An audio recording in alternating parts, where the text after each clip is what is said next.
Something is happening at the grocery store right now, and most people are walking right past it.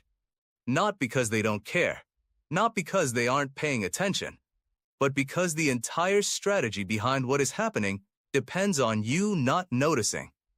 And that is exactly why we need to talk about it. Over the last few months, we've been watching the bigger picture when it comes to grocery prices.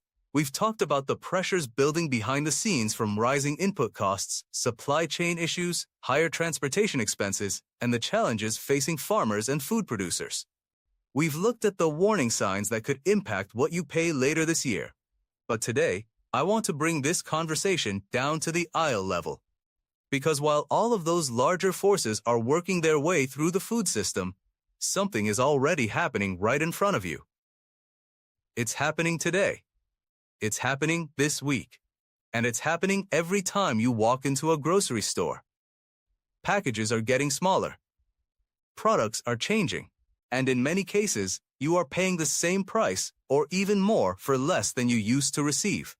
This is known as shrinkflation. Most people have heard that word before, but many shoppers still don't realize how widespread it has become. The reason it works so well is simple. A price increase is obvious. If your favorite product goes from $3.99 to $4.99, you immediately notice. You remember what you paid last time. You feel the difference when you look at the receipt. But if the package stays the same size on the shelf, the logo looks the same, and the price tag doesn't move, many people never realize the amount inside has changed. That is where companies have found room to adjust. When manufacturers face higher costs, they generally have a few choices. The first option is raising the price. That is the most transparent method because customers immediately see it. The second option is changing the product itself. Companies can reformulate recipes, replace more expensive ingredients with cheaper alternatives, or adjust the ingredients while keeping the outside packaging almost identical. The third option is reducing the amount inside the package. That is the one shoppers need to watch closely. The box looks the same. The bag looks the same. The container looks the same. The shelf price can stay exactly the same while the cost per ounce goes higher. That is why one of the most important habits you can develop right now is checking the unit price. Look at the small number on the shelf tag. Look at the price per ounce. Look at the price per pound. Look at the price per count. That number tells the real story. Because manufacturers can change the package, but they cannot hide the math. One of the biggest areas where this is happening is canned goods. Canned foods are being pressured from multiple directions. The cost of packaging has increased. The materials used to make cans, including steel and aluminum, have faced rising expenses. At the same time, the food inside those cans has also become more expensive to produce. So companies are trying to protect their margins. And one way they do that is by quietly reducing the amount consumers receive. A can may look exactly the same sitting on the shelf.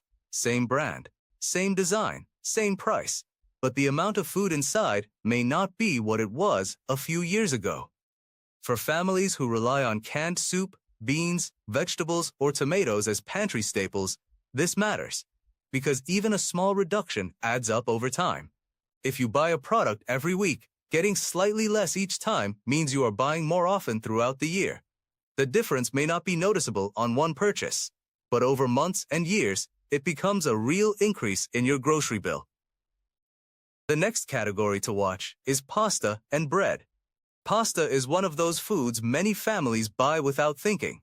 It's affordable, it stores well, and it's a dependable meal option. But the traditional 1-pound box of pasta that many people grew up buying has become harder to find. Some packages that look like the same familiar size now contain less product. The box may still appear large, the design may still look familiar, but the ounces have changed. And this creates a problem because many recipes are built around standard measurements. A recipe may call for 1 pound of pasta, but if the box you bought is smaller than 1 pound, suddenly your meal doesn't stretch the way it used to. You may need another box. You may have smaller portions. Or you may simply not realize why your meals are coming up short.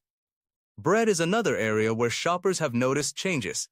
many people have felt like their bread disappears faster than it used to. And there is a reason for that. Some loaves are becoming smaller, some are lighter, some have fewer ounces per bag. The packaging may still look almost identical, but the actual amount of food has changed. This is especially frustrating because bread is something families buy constantly. A small change becomes a repeated expense. One of the best ways to fight this is learning to make some basic items yourself. Bread is a perfect example. A simple homemade loaf can cost significantly less than a store-bought loaf, and you control exactly what goes into it. It may not look exactly like a perfectly shaped grocery store loaf, but it does something more important. It gives you control.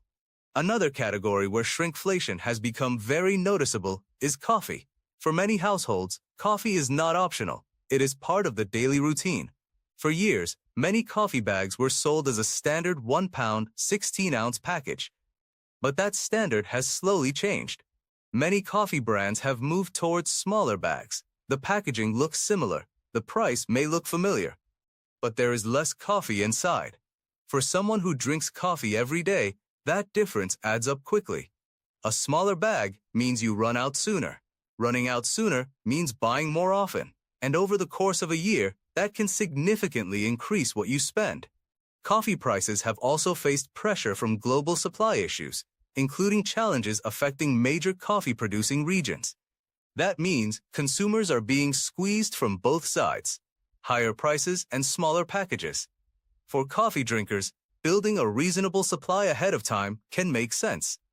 Not because you need to panic, not because you need to buy years' worth, but because buying when prices are favorable can protect you from future increases. The same idea applies to cereal and breakfast foods. Cereal has been one of the most obvious examples of shrinkflation for years. The outside box often stays exactly the same. The height is the same. The width is the same. The design is the same. But the inside bag gets smaller. The box looks full. But when you open it, there is more empty space than there used to be. For families with children, this becomes noticeable quickly.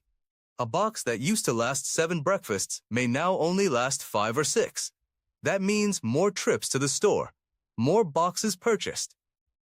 For time, the important thing to understand is that this is not about one product. It is about a pattern. Small changes across dozens of categories create a much bigger impact. A little less cereal, a little less coffee, a little less pasta, a little less soup, a little less bread. Individually, each change seems small. Together, they affect your entire grocery budget. So what can you do?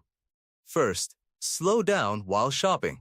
Don't just grab the familiar package because you recognize the logo. Look at the ounces. Look at the unit price. Compare different brands. Compare store brands. Pay attention to what you are actually getting. Second, focus on foods that store well. Building a reasonable pantry supply of items your family already uses can help protect you from future price increases. Third, learn skills that increase your independence. Cooking from scratch. Making bread. Buying ingredients instead of relying completely on prepared foods. These small changes give you more control. The goal is not fear. The goal is awareness. When you understand what is happening, you can make better decisions. You can adjust before the changes become a problem. The grocery store is changing. The products on the shelves are changing. And the shoppers who notice those changes will be the ones who are able to adapt the fastest. The most important thing you can do right now is simple. Pay attention.